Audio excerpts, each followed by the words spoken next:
Sahabat Nabi namanya Thauban radhiyallahu taala anhu.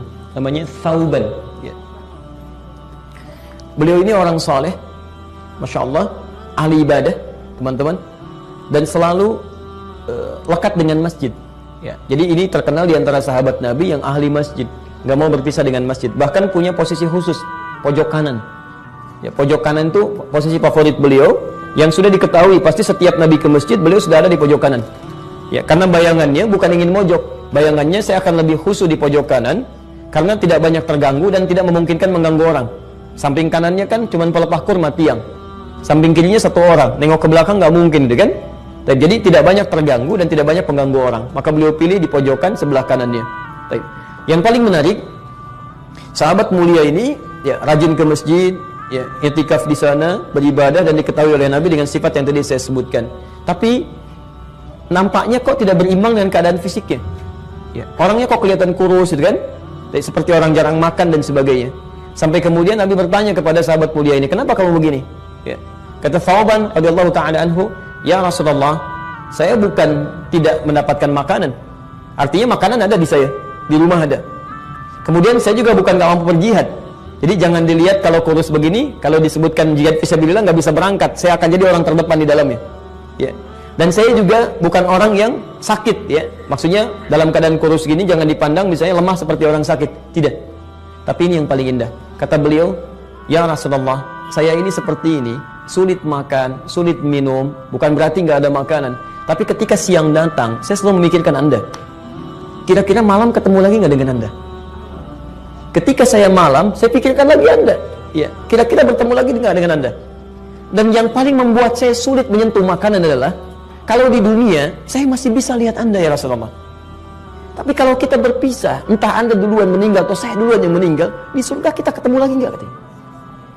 Anda bisa bayangkan tiap hari bertemu Nabi, menghadirkan kenikmatan luar biasa, nggak mau pisah dengan Nabi. Ya, sementara itu beliau katakan, saya nggak tahu saya berpisah nggak? Ya, saya bertemu nggak dengan Anda? Ya, karena Rasul kan Anda Nabi katanya. Ya, Masya Allah, baginda itu Rasul, Nabi, sedangkan saya orang biasa seperti ini. Saya khawatir ketika di akhirat Allah tempatkan Anda di tempat tertinggi, sedangkan saya ini siapa? Ya, kita bisa berbeda, kita bisa berpisah. Sedangkan dunia sifatnya sementara, jadi kalau nggak ketemu, misalnya kan besok bisa nyari. Tapi kalau akhirat kan abadi sifatnya. Kalau nggak ketemu, nggak akan ketemu untuk selamanya. Kalau bertemu, bertemu dengan selamanya. Itu yang membuat saya sampai hari ini sulit makan, sulit minum karena memikirkan kira-kira di akhirat kita ketemu lagi atau tidak. Itu luar biasa. Apa yang terjadi? Ketika bertanya seperti itu, turunlah kemudian firman Allah, Quran surah yang keempat ayat 69 itu. Quran surah keempat ayat 69. Siapapun mereka, kata Allah, siapapun, saya nggak peduli. Siapa yang mau taat kepada Allah dan taat kepada Rasulnya, maka mereka itu tidak hanya di dunia, di akhirat akan kami tempatkan bersama orang-orang yang telah diberikan nikmat oleh Allah. Thauban minta bersama Rasulullah, jawaban Qurannya bukan cuma Rasulullah SAW. Ya, dia kalimatnya minan nabiyyina, termasuk dari semua para nabi. Jadi ada surga yang disiapkan oleh Allah, yang surganya itu insyaallah levelnya bersamaan dengan semua nabi. Ya, dengan para nabi.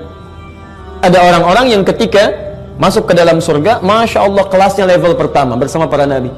Masya Allah. Ya. Jadi kalau Anda nanti masuk surga, insya Allah ditanya, kamu ketemu dengan siapa? Ada teman saya nih yang ini nih. Jumpa kita di surga, alhamdulillah. Yang ini enggak. Tetangga kamu siapa? Masya Allah, Nabi Ibrahim. Antum siapa tetangganya? Masya Allah, Nabi Isa. Depan saya, Nabi Muhammad SAW. Ini poinnya. Ya.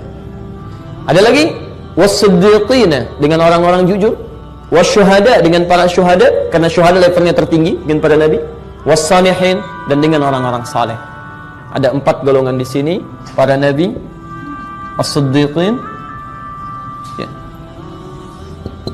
syuhada, as-salihin, orang-orang saleh. Masya Allah. Kalau antum pengen punya cita-cita itu, ya pilihlah salah satu di antara ini. Antum pengen jadi apa? Jadi nabi nggak mungkin, jadi siddiqin bisa terbuka, jadi syuhada masih mungkin, jadi salihin itu sangat terbuka kesempatannya. Nah teman-teman sekalian, cara untuk mendapatinya itu tadi, maaf, yuti'illah wa rasul, ikuti Allah dan Rasul.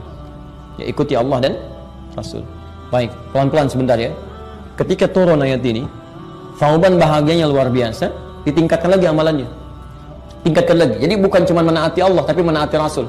Begitu Rasul katakan ini, beliau kerjakan. Ada misalnya bangun dari tidur, orang sampaikan ini, Nabi sampaikan ini, yang Nabi beliau ikuti. Makannya, minumnya, segalanya. Yang paling menarik, meningkat lagi ke masjidnya. Sampai satu ketika, kemudian Nabi datang ke masjid, di pojok kanan kosong. Ya, tidak ditemukan. Itu sholat subuh posisinya sampai ditunggu oleh Nabi. Kemana Thauban, tidak ada yang tahu. Ditunggu beberapa saat, ya qadar Allah semakin bergerak, waktunya diputuskan untuk menunaikan sholat. Ketika selesai menunaikan sholat, antum tahu apa yang terjadi? Dengan para sahabatnya, ya disepakati untuk menengok Thauban, dicari di mana rumahnya. Ternyata jarak masjid ke rumahnya itu 3 jam perjalanan. Ya kalau diukur ke kita, Anda bisa nggak terbayang? Ada orang pengen mencari surga, ingin sesurga dengan Nabi SAW, tidak mau dipisahkan, sampai tahan makan, tahan minum, dan jalan ke masjid selama 3 jam. Dengan fasilitas yang tidak seperti sekarang. Sepeda pun nggak ada, motor nggak ada. Jadi bisa nggak Anda bayangkan, orang-orang yang dekat dengan surga, surganya selevel dengan Nabi, ya sahabat Nabi, masih mau ke masjid jalan kaki 3 jam. Jadi Anda yang bukan sahabat Nabi, surga belum jelas gitu kan, pengen selevel surga dengan Nabi, udah dikasih masjidnya dekat dengan rumah, belum mau berangkat juga. Ya mobil ada, sepeda ada, motor ada, apalagi yang belum ada untuk Anda? Ya, Anda perlu dikasih apa lagi? Apa perlu dibangun jembatan sampai ke rumah gitu kan? Nah, jadi ini beberapa poin yang coba kita hadirkan. Setelah sampai di rumahnya, ternyata qadar Allah, ya dengan izin Allah Subhanahu wa taala sudah meninggal dunia. Dikabarkan oleh istrinya, ya inna zauji qad mat, ya suamiku telah meninggal dunia. Kata Nabi, adakah sesuatu yang terjadi sebelum itu? Kata istrinya, tidak ya Rasulullah, kecuali dia ya menyampaikan kalimat-kalimat yang tidak saya pahami. Kata Nabi, apa itu? Disebutkan oleh beliau itu, ya Allah, ketika dia sakaratnya itu, ya Rabb, ya Rabb, ya Allah, ya Allah, kenapa nggak lebih jauh lagi katanya? Ya Rabb, kenapa bukan yang baru? Kata Thauban ini. Ya, awas hati-hati ya, karena di akhir kehidupan ini, sebelum kita meninggal dunia, ya riwayat-riwayat menyampaikan pada kita bahwa amalan kita akan sekilas ditampakkan, kebiasaan-kebiasaan kita. Makanya kalau Anda terbiasa dengan baik, maka akan nyaman, tenang. Panggilannya juga enak. Begitu mau meninggal, karena keadaan Anda tenang, lihat amalan ke masjid, ketemu orang-orang baik, kata-kata baik. Karena itu ketika meninggalnya pun baik. Quran surah 89 ayat 27 sampai 30. Ya ayyatuhan nafsun mutmainnah. Hei jiwa yang tenang, karena memang tenang. Nggak repot ya. Tapi kalau amalannya misalnya, maaf ya banyak amal salahnya, kata-katanya kotor, hubungannya buruk, maka panggilannya agak sedikit menegangkan. Ya, sambil dipukulin malaikat. Itu ada di Quran surah ke-8